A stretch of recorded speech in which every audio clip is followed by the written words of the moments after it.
fellow citizens, our way of life, our very freedom came under attack in a series of deliberate and deadly terrorist acts. Several shots were fired as President Kennedy's motorcade passed through downtown Dallas.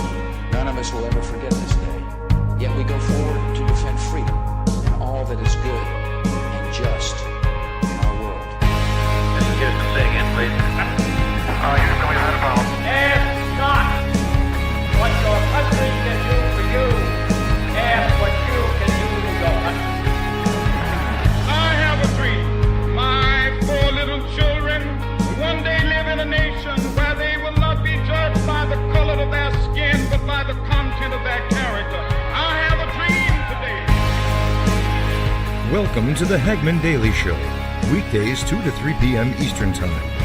And now your hosts, Joe Hagmann and Jon Robberson. Hello and welcome to this edition of the Hagmann Daily Show. You know, sometimes that intro seems like it's just way too long. You just want to get the show started, and you got all these. You got to wait for this intro to begin. But anyways, we got a great show for you today.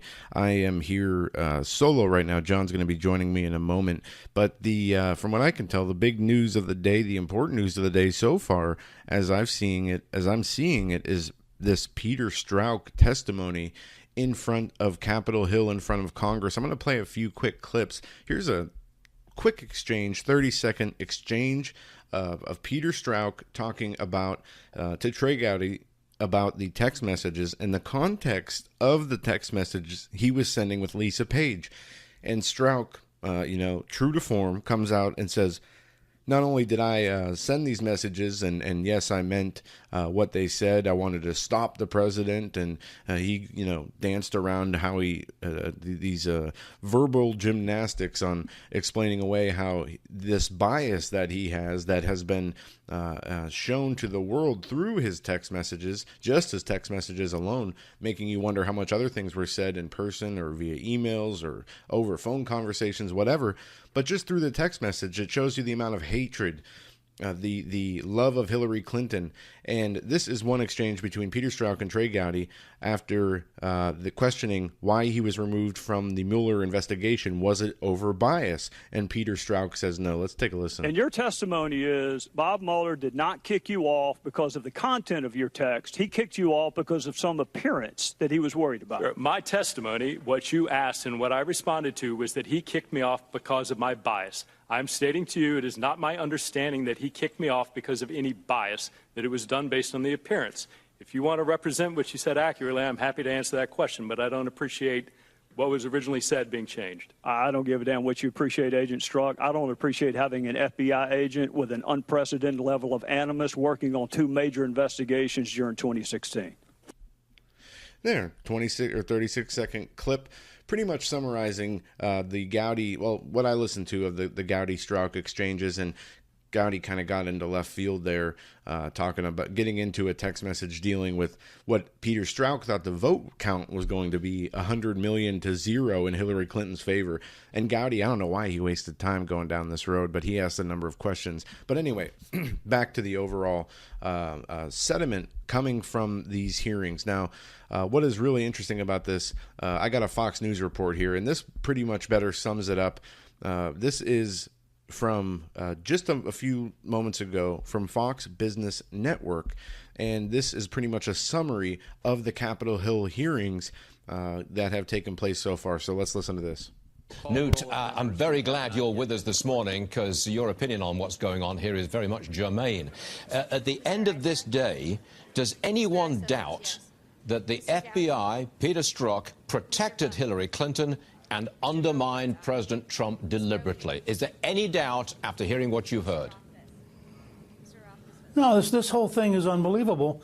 You have the FBI telling Strzok not to answer legitimate congressional questions. I mean, if you ever want to see what the deep state looks like, this set of hearings is unbelievable. And he basically is being instructed to ignore the Congress of the United States and to keep secrets from the American people. It's a circus. That's what it's become, a circus in which Peter Strzok is not answering germane questions. Well, and if people have any doubt about how deeply the Democrats are committed to circling the wagons and blocking the investigation. They just had to watch the exchange between the chairman and the various Democrats. I mean, they're leading the cover-up. You have the chairman and others trying to get the facts. Sorry, audience. You have That's the Democrats on the committee That's literally brutal. Hold on. doing everything they can. John, you just joined us here. We're right in the middle of playing a sound clip of a Fox Business News analysis so far of the Peter Strzok testimony. And as I told you, I didn't tell the audience this yet, but I restarted my computer this morning and Skype changed. It updated. It's in a new format, and it's got these new rings to it. And that was the one of the, John, if you go back and listen to the show, if that audio came through, you can hear the new ring. But that was it was loud. And let's see, let me check the sound monitor. Oh yeah. Okay. So that's what, when you said it's brutal. Our connection's not real great either. But I think I can manage through. I'm getting a terrible echo. You're getting an echo? See, I usually get the echo. I don't know why that is. You were having problems with your connect. We were having problems connecting earlier and hearing each other. I don't know why that would be, but I don't know, John. If you want me to try to call you back, we can do that. Let's throw a Hail Mary here, because actually the echo's gotten way worse. You know what I'm going to do? I'm going to unplug my mic. I'm just going to run through iPhone earbuds today. So just call me back, buddy. All right, I'll give you a few minutes. I'll give you 2 minutes because I'm going to play the rest of this clip. So I'll call you back in exactly 120 seconds. Okay, perfect. Thanks, Joe. All right. And that's some live on-air radio when you're dealing with pre-recordings and just a laptop. But let's go back to what Newt Gingrich was saying. Let's rewind this a little bit. The cover-up. You have the chairman and others trying to get to the facts. You have the Democrats on the committee literally doing everything they can to be obstructive. It was, I thought, very remarkable. This thing about subpoenaing Steve Bannon, that's a total red herring, isn't it? Of course it is. But, I mean, so was appealing the wing of the chair. So was raising a point of order. This was a group of guys who'd gotten together with their staff and said, how can we make it so painful for the chairman to continue that they'll just give up? And you're seeing the breakdown of the whole system. And you have to really ask yourself, I mean, is this the kind of America we want to become, where members of Congress believe it's their job to disrupt their own investigation in order to protect their political allies? And does it tell you how much the Democrats see Strzok as a political ally for them? How do you think the American people will see it, bearing in mind that this all has to be filtered through a media which is very hostile to President Trump? Are the American people going to get the true picture of what's just happened? Oh, I think partly because you and others are showing it, and because the very nature of the disruption is so obvious that I think the average American is beginning to realize you have a Democratic Party out of control, dominated by its radical extremist wing. You have a desperate effort to cover up corruption. You have a FBI and a Justice Department that were amazingly sick. And I think all these things we're going to keep learning more and more, because gradually, inch by inch, it's a little bit like pulling teeth, but they're going to gradually get to the facts. And the facts obviously are going to be devastating. All right, that's we'll stop it there. That's Newt Gingrich talking on Fox Business and News Network about the obstruction that has gone on in this hearing so far, and you hear the multiple different examples of obstruction from the left, and the question has to be asked: if the left is so concerned, what you have the FBI advising Peter Strzok not to answer basic questions. And I'll give you an example of that. During Trey Gowdy's questioning of Peter Strzok, he asked if the FBI agent had interviewed anyone from, I think it was July 26th until August 11th, 2016 in this investigation they had started. And during this time, there was a whole number of text messages that he was saying, we're going to stop Trump, and on and on and on. We'll stop him. Yes, this is not going to happen. And the FBI his answer was the FBI advised him not even to answer the question whether he interviewed anybody in that time period, which is information that the Congress already has. They already had the answer to. They already know when the first interview was. So they're obstructing on just even basic questions. And it's unbelievable to see. All right, here we go with this noise again. I apologize. All right, we have John back with us. I'm going to find a way to shut that ring off because that is the worst thing. And if it's terrible for me, it's got to be 10 times worse for the audience. But do you have an echo? A little bit of an echo on your voice, and it sounds like there's a little bit of one on mine as well. I'm just using a pair of iPhone earbuds just to simplify things. Okay. So I'm going to turn these sounds off, these in-app sounds off. That way, when we do connect, if we do it on air again, nobody will hear that horrible ring sound again. Anyway, so, John, I know you've been dealing with your own situations. I don't know what's going on your end of the world, but we have had we've been putting out fires all day. The website's not working properly. Emails are getting all screwed up. We can't even basically communicate with people with our computers or our website anymore. Correct. And what do you have to add to this? I know because you just talked to my dad recently. I've only talked to him for about 2 seconds this morning, which was not a fun 2 seconds or 5 seconds or whatever it was. But no, I had about 5 minutes on the phone with Doug, and without going into in-house proprietary business, essentially the show has grown so significantly that we have outpaced our resources as far as data, bandwidth, etc.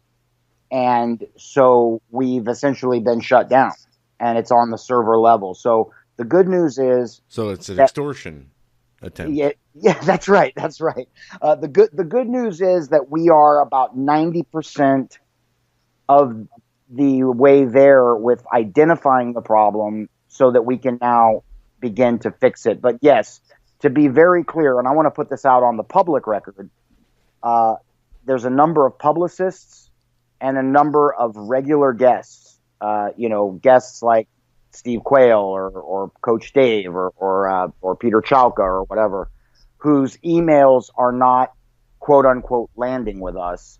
And conversely, our emails to them are either going in their spam folders or they're just kind of disappearing out into cyberspace somewhere.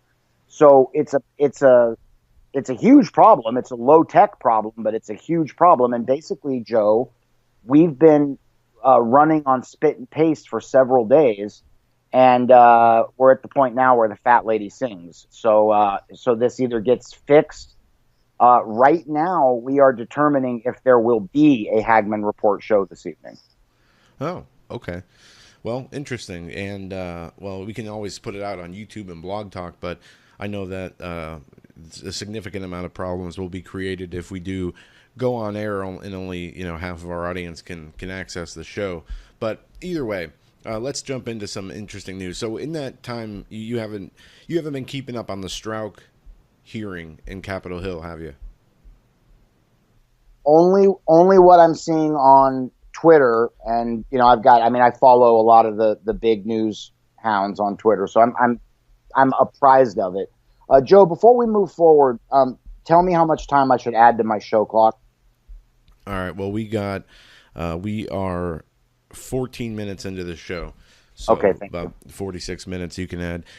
But no, there's a lot of stuff coming out of this Strzok testimony on Capitol. I shouldn't say a lot, but what's really interesting is after I played a quick clip of an exchange between Trey Gowdy and Strzok where they cut off right before a part where Strzok starts to get really angry, and he goes into his mindset because they're going over the context of the text messages, and Gowdy's asking him questions. Well, how can you say you have no bias when you're writing text messages like "we will stop him" and "Hillary Clinton will be president" and with the insurance policy, all these terrible things that Strzok and Page communicated about President Trump and his campaign and his supporters.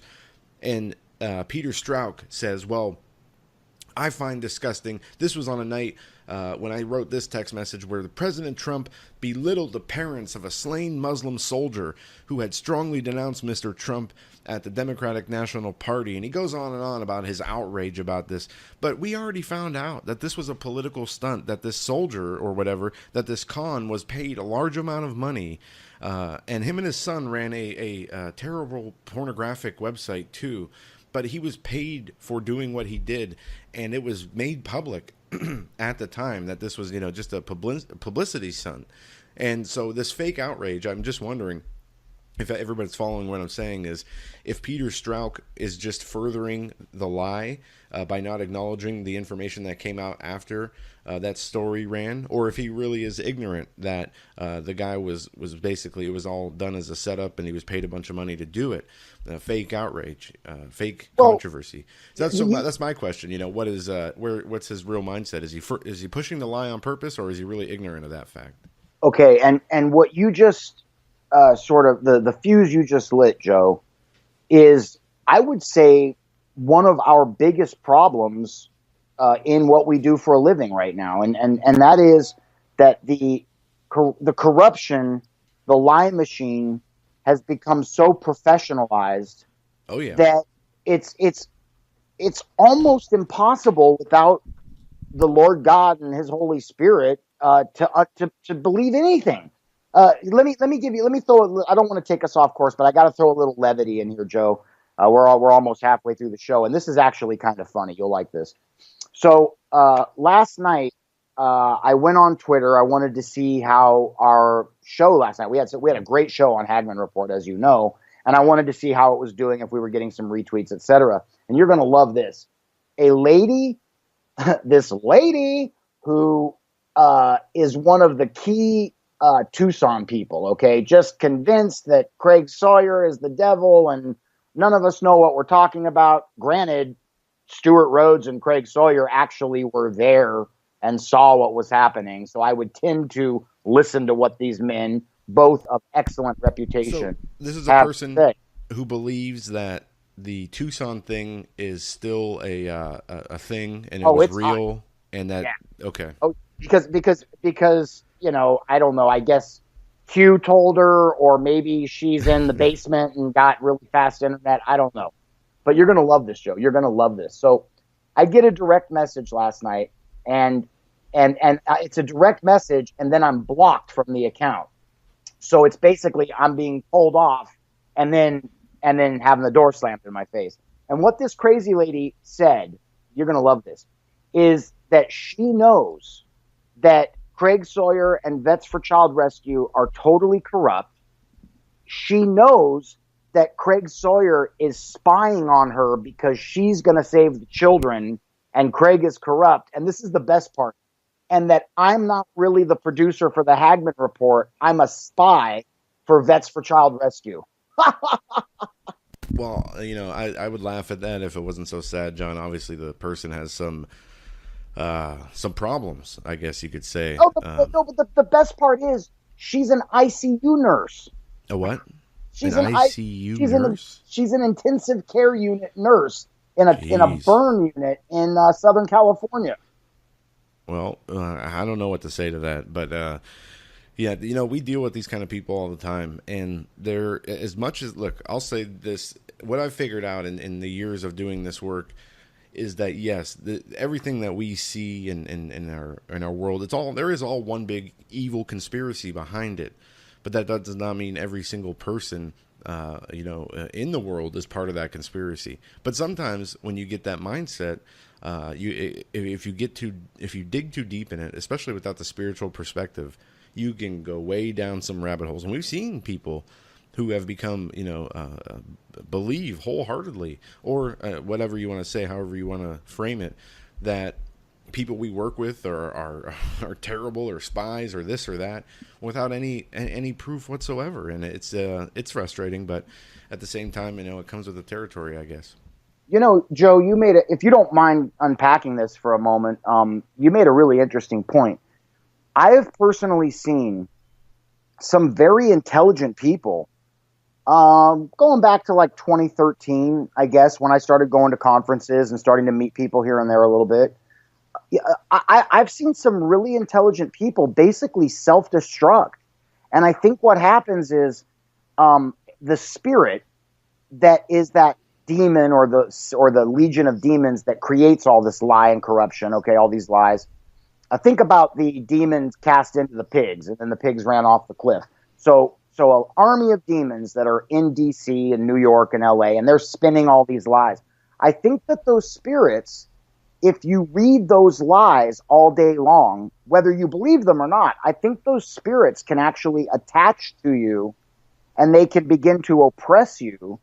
And I've seen people go from very intelligent citizen investigators to, spun out drunk on the floor with 3 empty wine bottles around them. I mean, yeah. It's a dangerous landscape.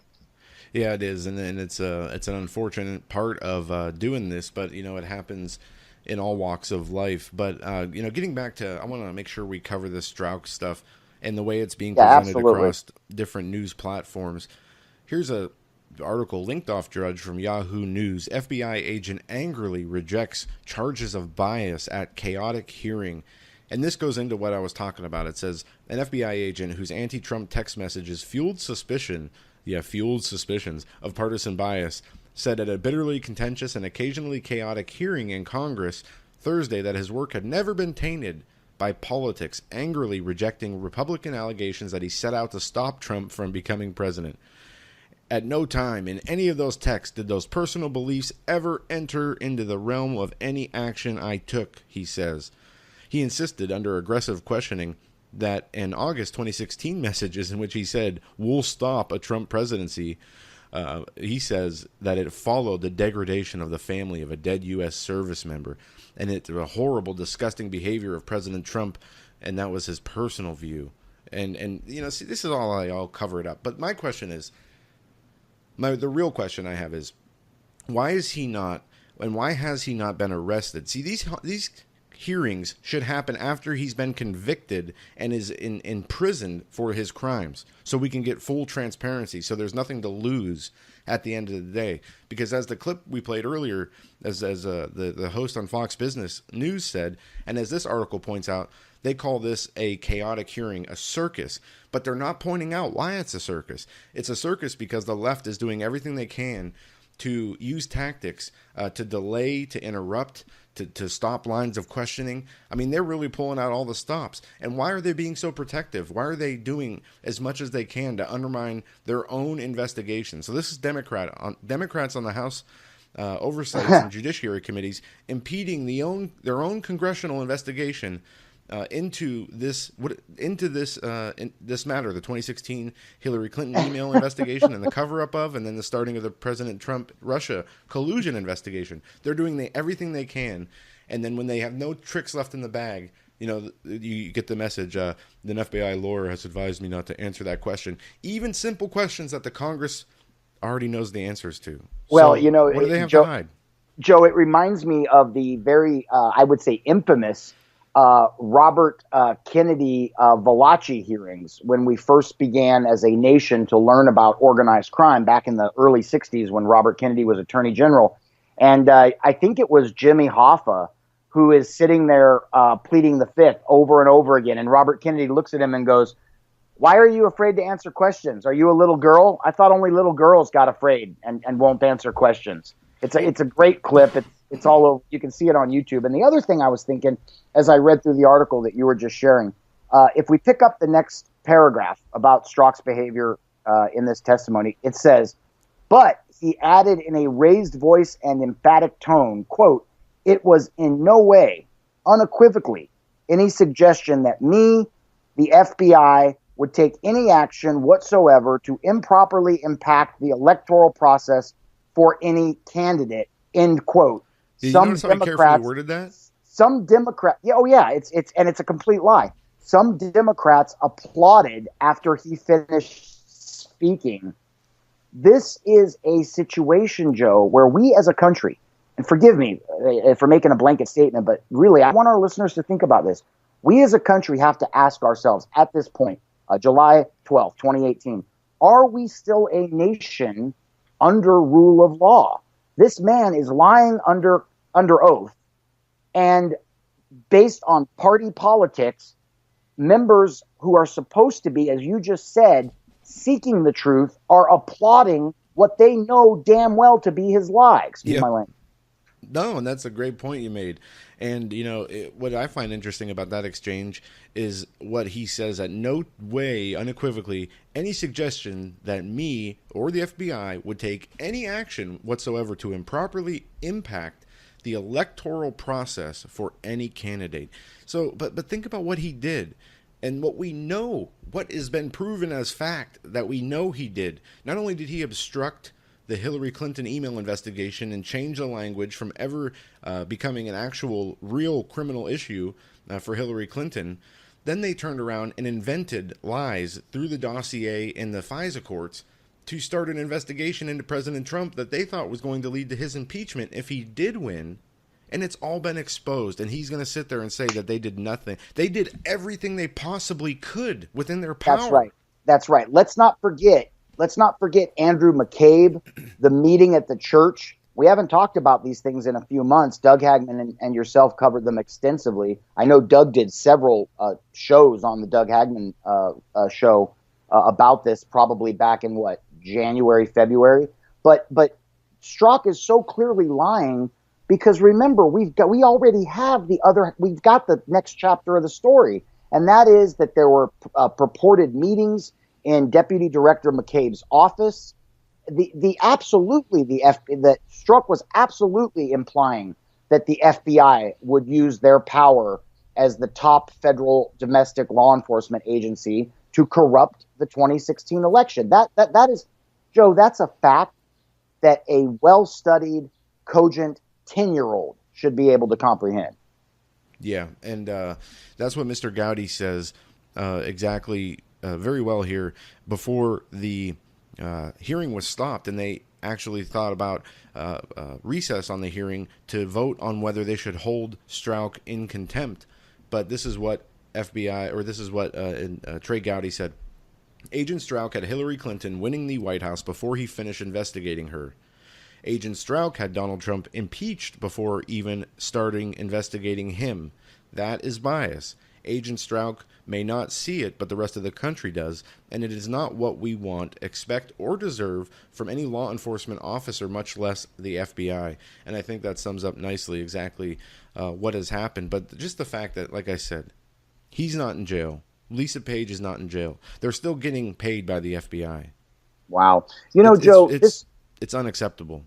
It's absolutely unacceptable. And this brings to mind a concept that may sound a little bit quaint, but bear with me, listeners, because you those of you who listen to the show daily know that I really rely on historical context to make sense of what Joe is describing as basically a nonsense. This is a nonsensical issue. What Rep. Gowdy should have done is called the Sergeant of Arms and had Strzok arrested right there on the floor of the House. That's what should have happened.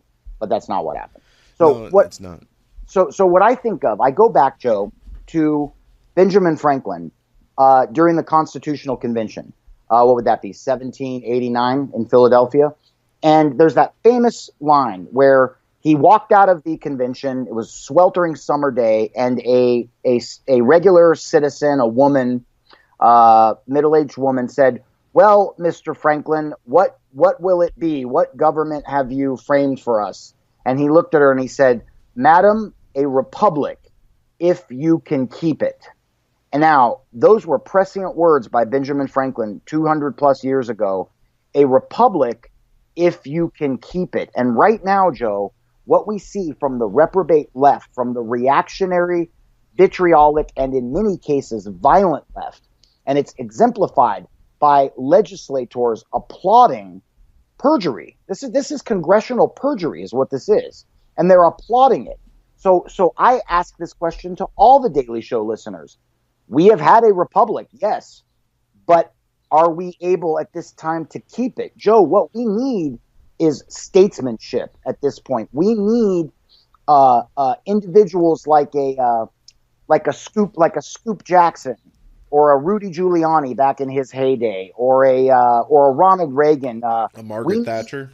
The Iron Lady, absolutely. We need a statesman who is going to prioritize the best interests of the United States and the United States citizenry, okay, and prioritize that and make that their primary motive. Now, we've got some good people. We've got Rand Paul. We've got some others who more often than not, I think, defend the liberties of the citizenry. But, Joe, I'm sorry to say this, and I'm not trying to admonish anybody here, because I know our listeners are all on the same team with wanting to correct these things.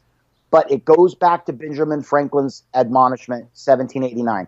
A republic, if you can keep it. How do you keep it? You keep it by defending and demanding your rights as an American citizen. And guess what?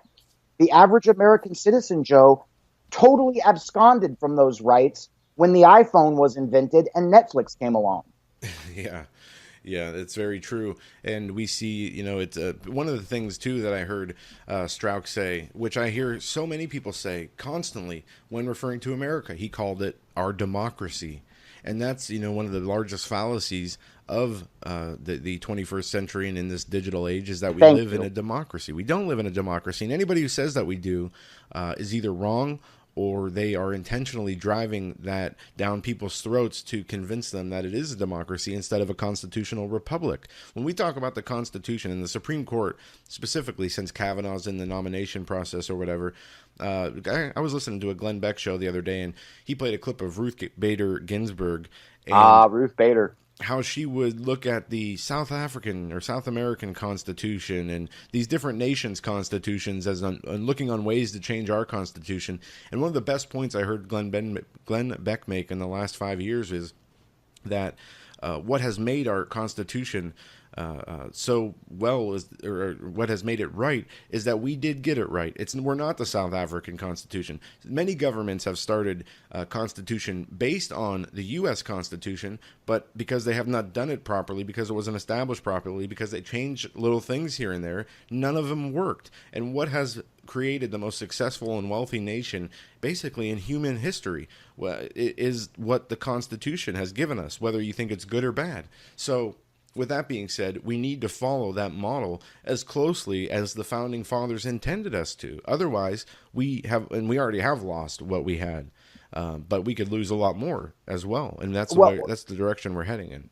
And let me, now you've got me fired up, and I'm actually excited. I'm just going to be completely honest with the listeners. When I started the show today, I was in a bad enough mood to throw my MacBook through a wall. I was going to tell you, John, I'd just take the show. I figured I could tell. I was cooked. I had steam coming out of my ears. And if you think I was cooked, you should have heard Doug Hagmann. I mean, I spent half an hour pulling him out of the ceiling. So we've had all these technical problems on our end, and it just makes doing our job hard. But now I'm getting fired up because this is a valuable conversation. Joe, I would encourage all of our listeners to go on Lionel Nation on YouTube or go on InfoWars. Lionel was on InfoWars yesterday morning.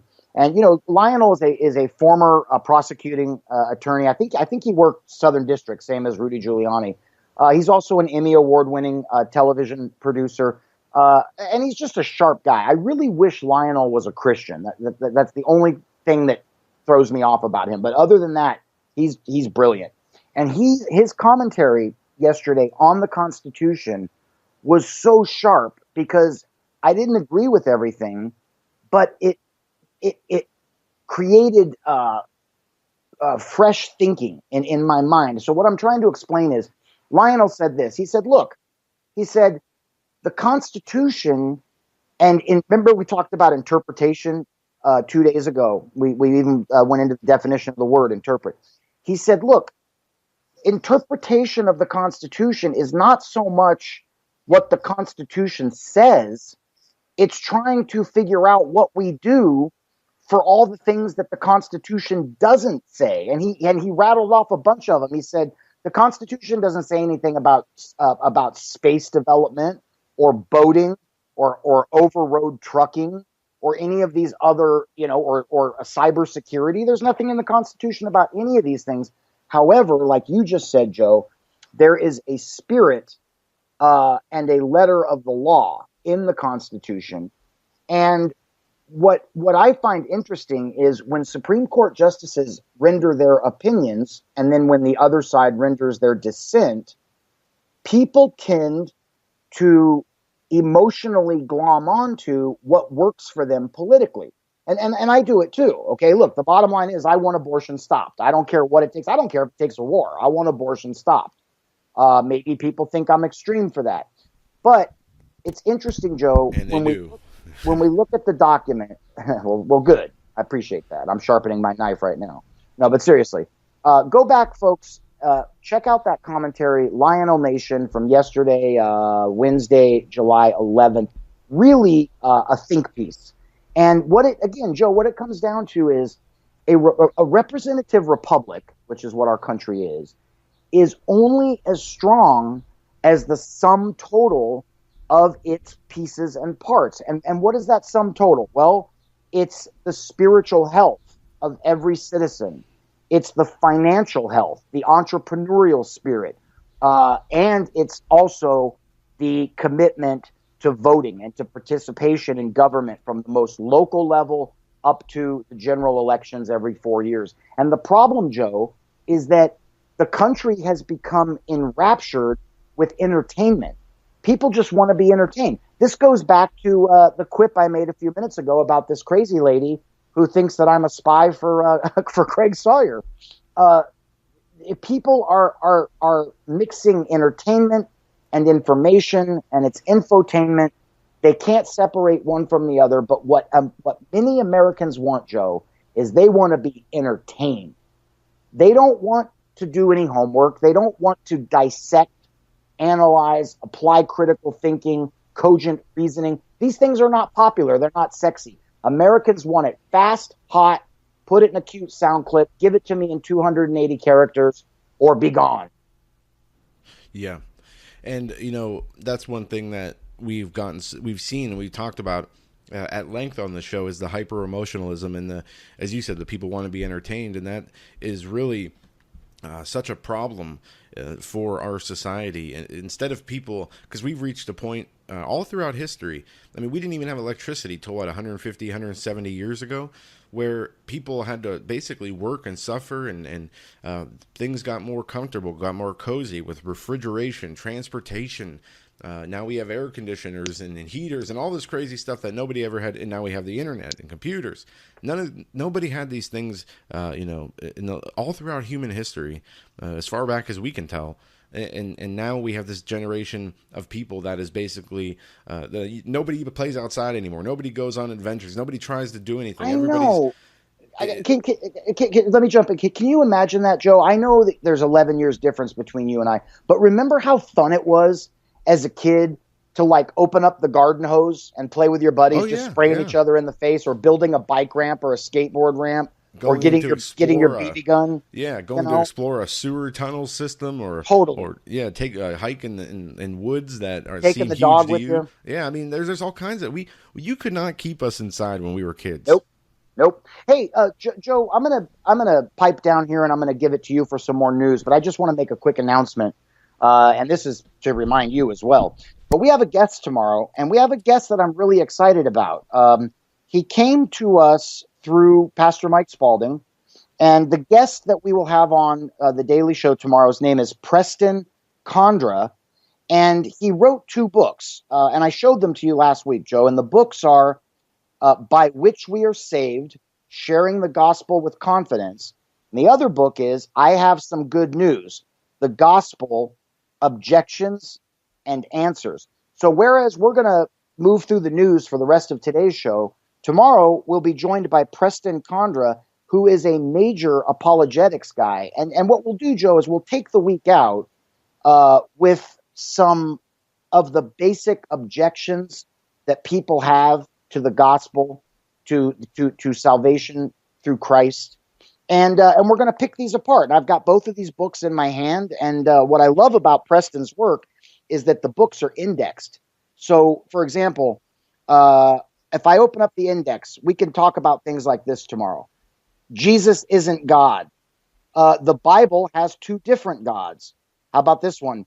God wouldn't send anyone to hell, or I reject a God who allows suffering. Now, we hear these type of pushbacks and excuses all the time from non-believers and those struggling with their faith. Well, tomorrow we're going to have this, and by the way, this guy's a really nice guy too.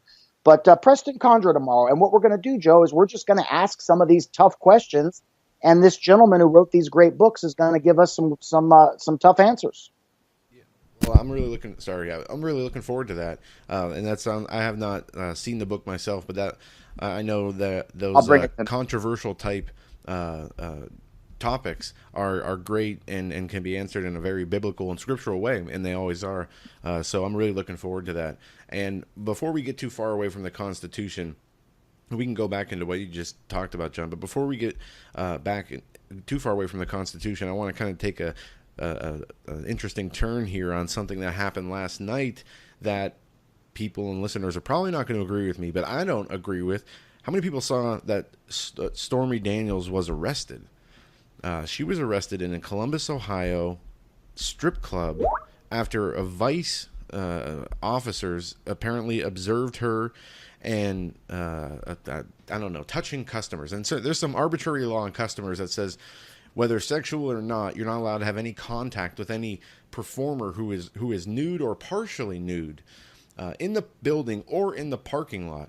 And because these officers observed her touching somebody, I don't know if it was in a sexual or non-sexual way. Apparently, it was out in the open, so I can't imagine how bad it was. But they arrested her, and it appears that they dropped the charges now. I'm just seeing this as I look for an update. Lawyer says charges against Stormy Daniels are dismissed.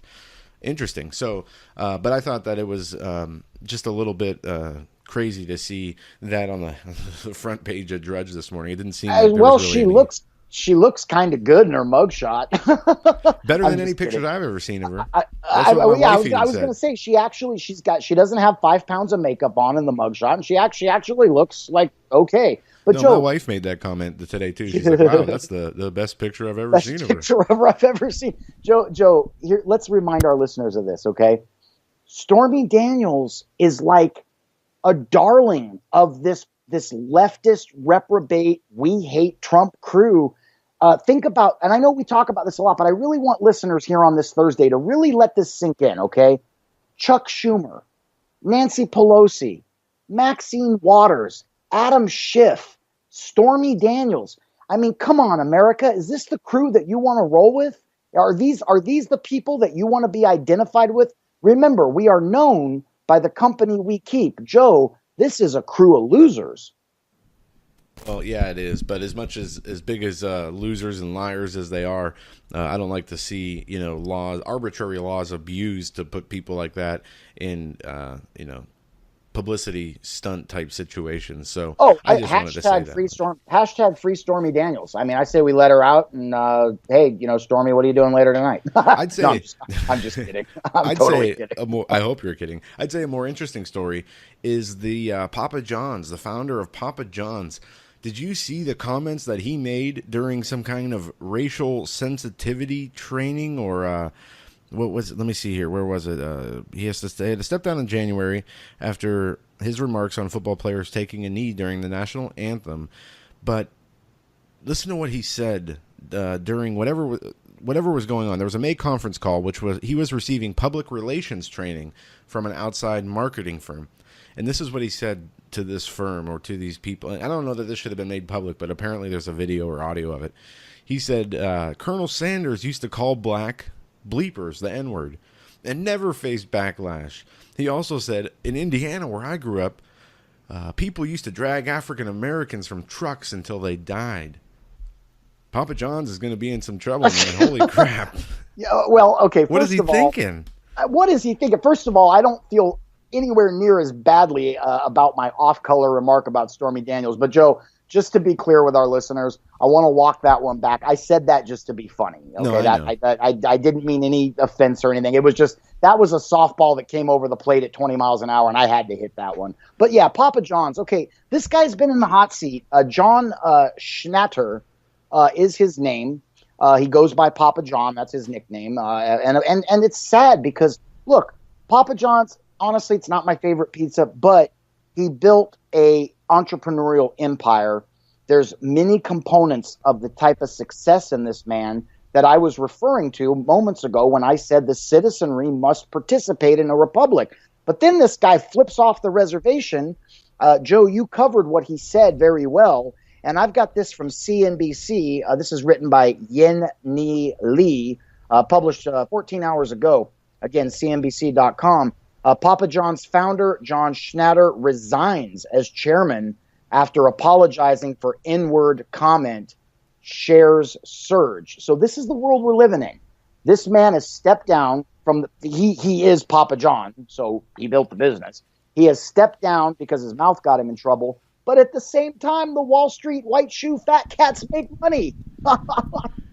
Yeah, and he, I don't know. I see this story is now on the front of Drudge as well. So I don't know how many people are going to be boycotting Papa John's, but I would say unless it's on every newspaper and TV channel, and I don't think many people are going to. I don't think Papa John's is going to be going out of business. But this guy, I mean, what's wrong with somebody? He's in public relations training. What point was he trying to make? Well, let me ask you a question, Joe. I know this is kind of old news, but I think it's worth reflecting on for a moment, and I'm going to hand it to you to do so because you covered it originally. Let's go back, about 3 weeks or 4 weeks ago, and let's talk for 60, 90 seconds, couple minutes, about that Starbucks sensitivity training. Maybe the Papa John's thing is a hyper-emotional pushback to what happened at Starbucks. So, Joe, I'll hand it over to you. Well, maybe. I don't know. But either way, at least in my mind, there's no scenario where I give answers like that.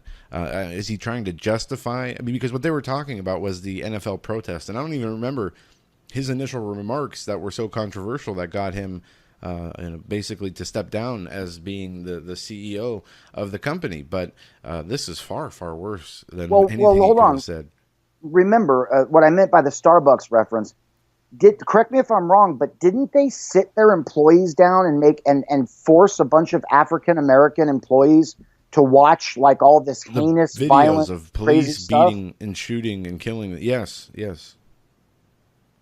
But yeah, I mean, I don't know. I don't know what was going on here, what they were trying to attempt. And again, who put this information out? Was this the PR firm recording the conversation and then turning around and selling it for publicity and to throw him under the bus? And when things like this come out, you got to ask yourself, why, who, where, when, why, and how. And I guess that's part of what we're going to learn about if you really want to dig into this a little bit. But is this some kind of backlash or payback of some kind to diminish Papa John's in some way because of their stance or their right-leaning ways? Maybe it could be, but the guy did say the things either way, whether it's hyper-emotionalism or not. Obviously, he's trying to justify whatever kind of mindset or belief system he does have, and that's it is racist to say things like that. Very it's much incredibly racist. And Joe, let me say this for the record. Last weekend I was at the Denver airport, okay, and if people want to go on my Twitter feed, I actually pinned the tweet.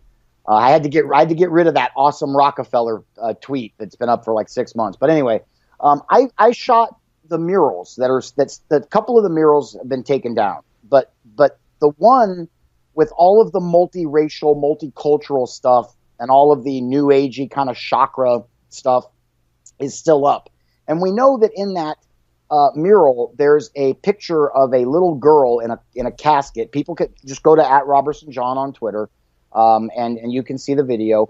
And she's got the Star of David around her neck, and she's laying in a casket. Okay, now these people call us Nazis all the time, and yet Joe Hagmann and I are sitting here today, mutually denouncing emphatically what this John Schnatter said. These remarks are wildly inappropriate. They should be offensive to every American, not just Americans of color or quote unquote ethnic minorities.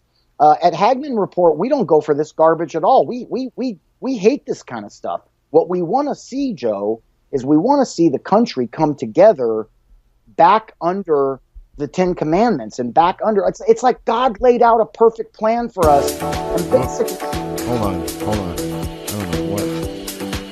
Oh, you know Sorry. what? I was actually gonna start to sing it. You know, That yo. was I opened up a Fox News article about was life on Mars erased 42 years ago by NASA, and that music started playing. Was it a David Wilcox video? But no, real quick, just to drop this piece of commentary. So what we have, saints, all the remnant Christians, hear me. We've got the instruction book. We're told to pray ceaselessly. Paul wrote to pray ceaselessly. We are supposed to bring our problems, bring our broken spirits and our confusion, and we're supposed to lay it at the foot of the cross. Guess why? Because God is omnipotent, omniscient, and omnipresent. He stands outside of time, and he knows what's going to happen tomorrow, but we don't. So the idea, since the beginning, is that we take it to the Lord because he's got the juice. He can see tomorrow. He knows what's going to go down.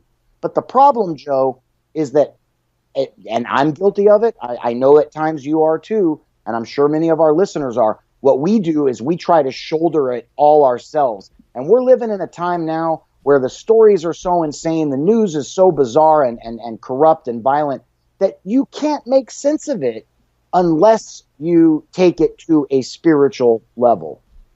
That's right. And, you know, John, I want to kind of switch gears here and bring some interesting and some good news into this discussion. When we talk about this, praying and whatnot, when you mentioned abortion earlier and your contempt for the abortion industry, and I share that same belief with you. If I was not saved as a Christian, well, we'll just stop there. Yeah, I was gonna say, let me do you a favor, Joe. Man. Preborn babies sing to Mozart Christmas carols and Mickey Mouse. For the first time ever, it can be scientifically proven that preborn babies detect and respond to sound at 16 weeks of gestation, or when the baby is only 4.3 inches long. Naturally, the Institute Marquise now wanted to know which kind of music sounds these children preferred. And long story short, the answer is classical. But this is on liveaction.org is the website that you can find this on. But yeah, babies start to sing to Mozart and Christmas carols and Mickey Mouse at 16 weeks of gestation, when they were 18 to 38 weeks old. I'm sorry. And it says that this was over 300 preborn babies were part of this study, and from 18 to 38 weeks old, and they responded to classical music the most. But wow. And what I don't even want to go down this road, but let me jump in real quick, Joe.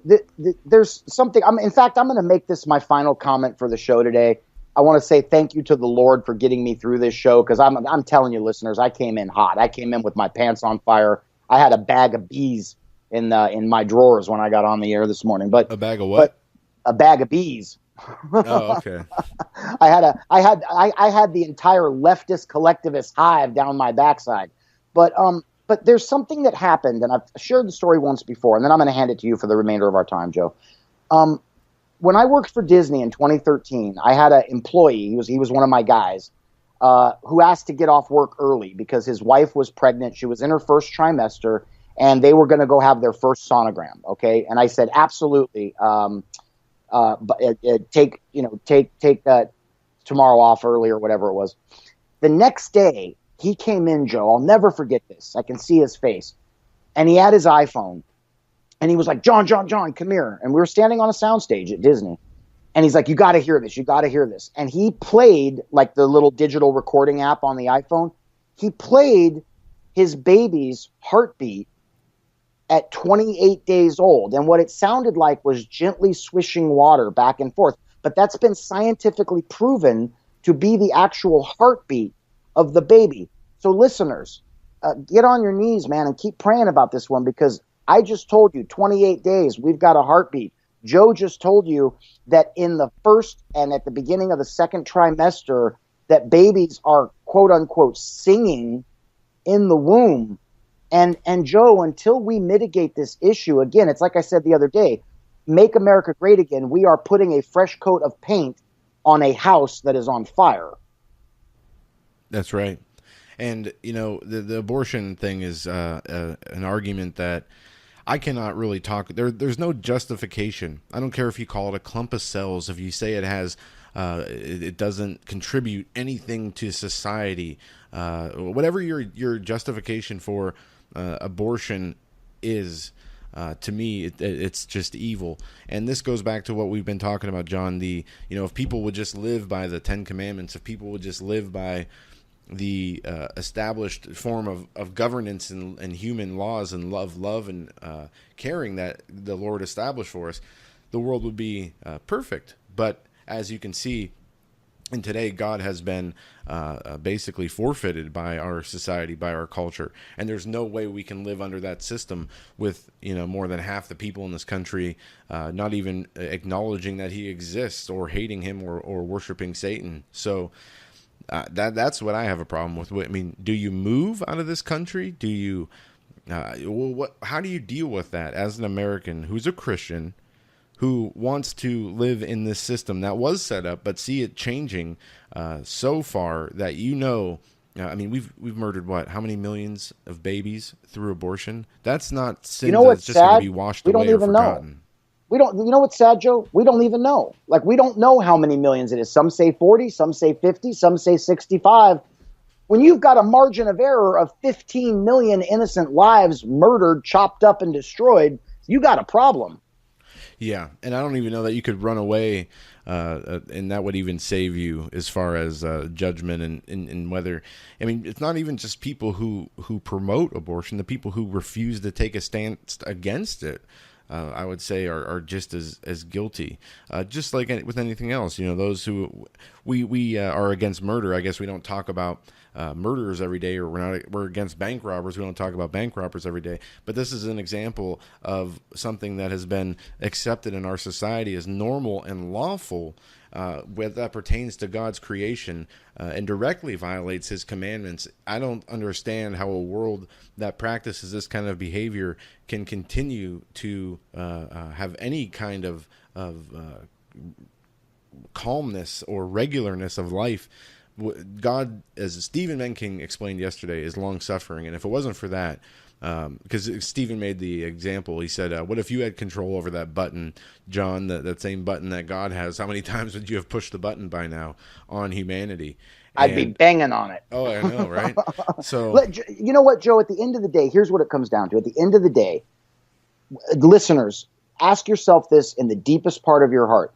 You are guaranteed, it is a guarantee, you are going to meet God. Whether you believe in Him or not, whether you love Him or not, whether you serve Him or not, you are going to meet Him. Are you going to go to that final judgment moment having been somebody who emphatically stood and said, I will not tolerate the slaughter of unborn babies? Or are you going to face the creator of the universe, and your head is going to hang low? And by the way, you're 1 second away from the lake of fire, and say, I banged the drum and waved the flag, and I proclaimed death when God blessed women with the magnificent creation of life. That's the question. Yeah. Yeah, it is. So as we close out the show here in the last few minutes we have left, I want to make sure we mention simplycleanfoods.net, our sponsor. And I haven't even talked to Chance this week, which is I haven't heard from him, and he hasn't heard from me, which is pretty rare. So maybe I'll get a hold of him, and we'll make sure we get him scheduled to come on to tell us about any of his summer deals. He's always increasing his product line, so we'll see what if we can get some updates from him. And don't forget tomorrow. So we don't know if we're doing the show tonight on Hagmann Report, John. That is how it was left. Well, I got an instant message from Doug. I believe we are doing the show. It is scheduled for 7 to 9. Steve Quayle will be interviewing Raymond Ibrahim. So we'll get into the Islamic issues. And then 9 to 10, we've got our regular guest, Keith Hansen, joining us. Okay. And tonight will be an audio-only feed, and that's because the guests are unable to make Skype video. Well, I wish we had some time in the front end of that to get into the Strzok hearings, but that's okay. We can take some time to do that tomorrow on the Daily Shows and kind of look into this a little more. But again, what are we watching here? We're watching just a political circus where it doesn't matter what this guy says. Nobody's going to be under arrest. The guy's still going to get a pension, and everything. Nobody's going to be held accountable at the end of the day. So what does it matter? Wake me up when somebody's in jail. We'll be back tomorrow.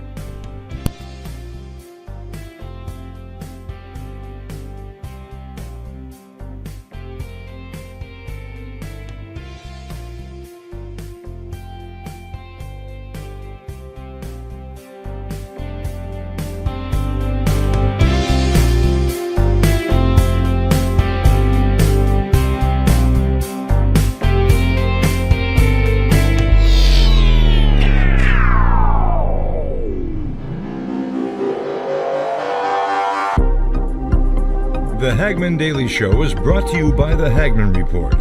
Tune in to the Hagmann Report weekdays, 7 to 10 p.m. Eastern Time. For more information, go to HagmannReport.com. That's HagmannReport.com.